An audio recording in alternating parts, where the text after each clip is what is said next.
Hello students, I am Dr. Raksha Mishra here.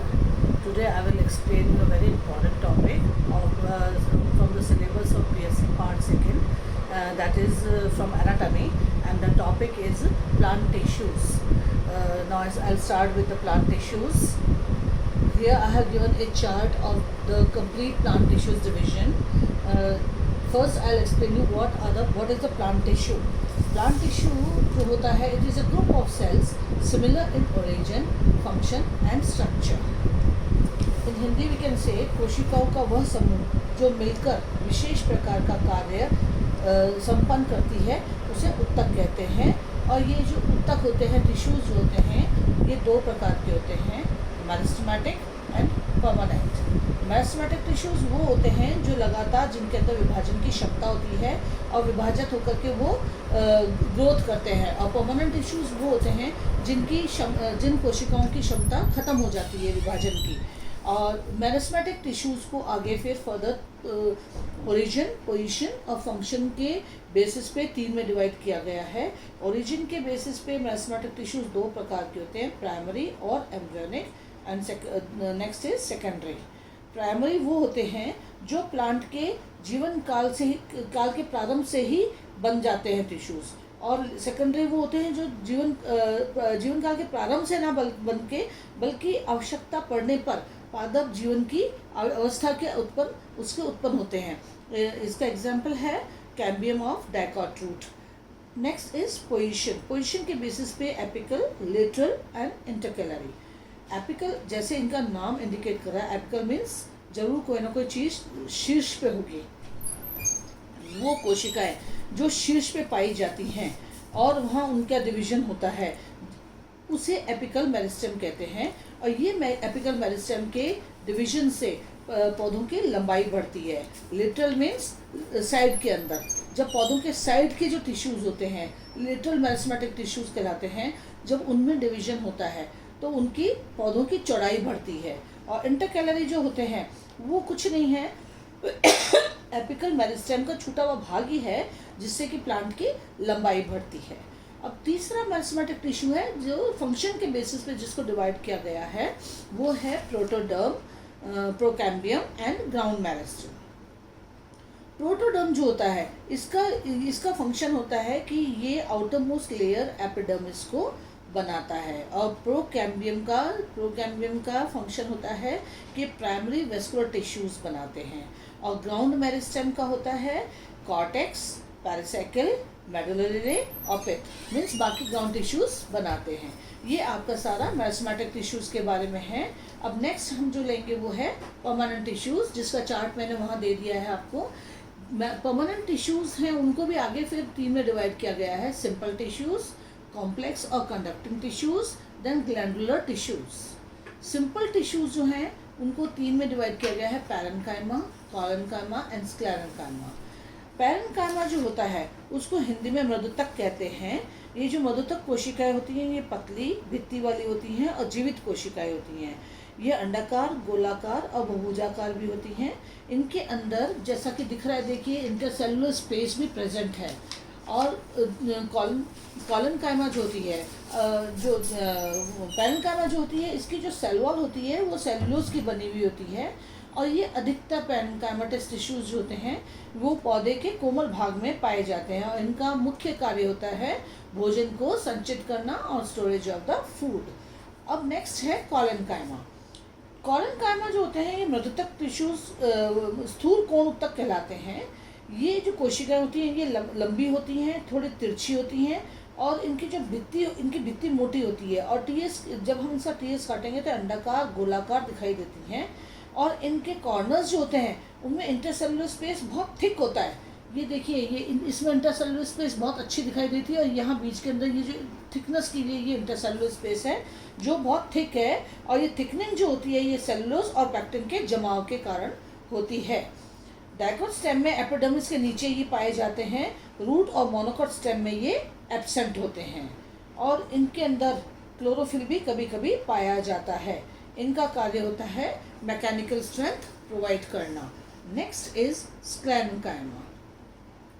स्क्लेरेन्काइमेटस tissues जैसे कि आप देख रहे हैं कि इनको दृढ़ोत्तक भी कहा जाता है, और इनकी जो सेल्स है वो देखिए इलॉन्गेटेड हैं, गोल नहीं है, इलॉन्गेटेड हैं, और बहुत पतली और थिक वॉल्ड होती है। ये बहुत मोटी, इनकी वॉल बहुत मोटी हो जाती है लिग्निफिकेशन के कारण, लिग्निफाइड हो जाते हैं, और इनके जो सिरे होते हैं वो पॉइंटेड होते हैं। इन्हें फाइबर भी कहते हैं क्योंकि इनकी आकृति फाइबर की तरह होती है। इनके जो टिश्यूज़ हैं वो डेड सेल्स कहलाते हैं, ये स्लेरेन्काइमा टिश्यूज़ डेड सेल्स कहलाते हैं लिग्निफिकेशन के कारण, और इनके अंदर इंटरसेलुलर स्पेस नहीं पाई जाती बिल्कुल भी, और इनका कार्य होता है मैकेनिकल स्ट्रेंथ देना प्लांट को, यांत्रिकी स्ट्रेंथ देना। मीन्स जब रेगिस्तान के अंदर खूब हवाएं चलती हैं, तेज़ आंधियां चलती हैं, तो पौधे जो हैं टूट के ना गिर के, बल्कि वो थोड़ा झुक करके वापस अपनी पोजीशन पे आ जाते हैं। वो इन मैकेनिकल स्ट्रेंथ के कारण ही आते हैं। अब हम आगे लेते हैं कॉम्प्लेक्स और कंडक्टिंग टिश्यूज़। कॉम्प्लेक्स टिश्यूज़ दो तरह के होते हैं, जाइलम एंड फ्लोएम। जाइलम यह एक प्रकार का संवहन उत्तक है जो पानी और खनिज पदार्थों को जड़ से पत्ती तक पहुंचाता है। यह साथ ही प्लांट बॉडी को यांत्रिकी शक्ति भी प्रदान करता है। और इनके ये जाइलम जो है, इनको भी आगे देखिए आप, 4 में डिवाइड किया गया है, tracheids, vessels, xylem fibres and xylem parenchyma. Tracheids जो है उनको वहनिकाएं कहा जाता है। ये लंबी नलिकाकार थिक वॉल्ड होती हैं, इनकी वॉल लिग्निफाइड होती है। इनके अंदर एक सेंट्रल कैविटी बहुत बड़ी पाई जाती है। इनके एंड्स जो होते हैं वो टेपरिंग होते हैं, और इनके एंड्स ओवरलैप भी कर जाते हैं, एक दूसरे के ऊपर ओवरलैपिंग हो जाती है। इनकी वॉल पर सिंपल बॉर्डर्ड पिट्स, इनकी जो एंड होता है उसके ऊपर सिंपल बॉर्डर्ड पिट्स भी पाए जाते हैं। और ये जो है टेरिडोफाइट्स में वहनिकाएं पाई जाती हैं, जिम्नोस्पर्म में और टेरिडोफाइट्स में ट्रैकियार्ड्स पाई जाती हैं। इनका मेन कार्य होता है यांत्रिकी शक्ति देना और जल का संवहन करना। नेक्स्ट है वेसल्स, जिन्हें वाहिकाएं कहा जाता है। ये लंबी ट्यूब लाइक डेड सेल्स की रोज होती हैं जो एक दूसरे के ऊपर रखी जाती हैं। इनके सेल्स के ट्रांसिस वॉल्स घुल जाती हैं। ये वेसल्स जो हैं बिल्कुल पाइपलाइन के समान होती है। इनकी जो वॉल है वो बहुत थिक हो जाती है और मोटी हो जाती है, जिसके कारण ये सर्पलाकार या वलयकार भी दिखाई देती है, कभी कभी सीढ़ी नुमा भी दिखाई देती है। ये जिम्नोस्पर्म और टेरिडोफाइट्स में इनका अभाव होता है वेसल्स का। इनकी जो सेंट्रल कैविटी होती है वो बहुत बड़ी होती है। ये दो इनके कार्य होते हैं, जल का संवहन करना और मैकेनिकल स्ट्रेंथ देना। उसके नेक्स्ट है जाइलम फाइबर्स।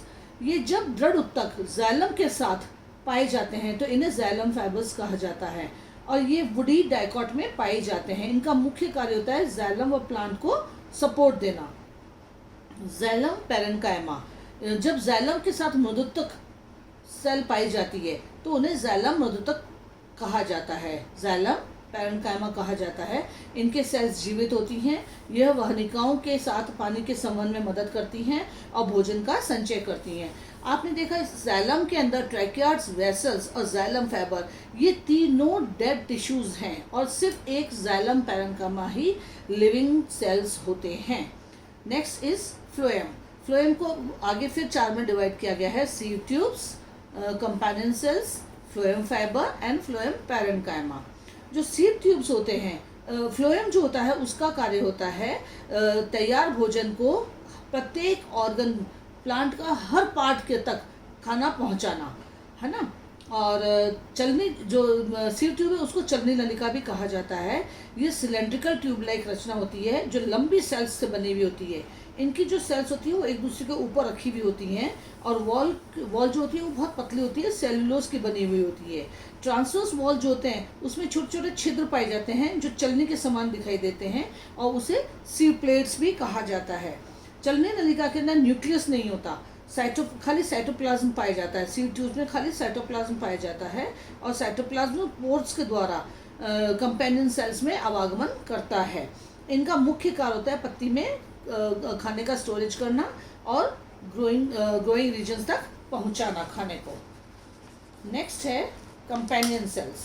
कंपेनियन सेल्स जो होते हैं उन्हें हिंदी के अंदर सहकोशिका भी कहा जाता है। ये सहकोशिका चलनी नलिका के साथ ही पाई जाती है, और ये बहुत थिन वॉल्ड होती है। यह जीवित सेल होती है। इसका जो न्यूक्लियस होता है बहुत विकसित होता है। और इसका न्यूक्लियस ही चलने नलिका के कार्यों को नियंत्रित करता है।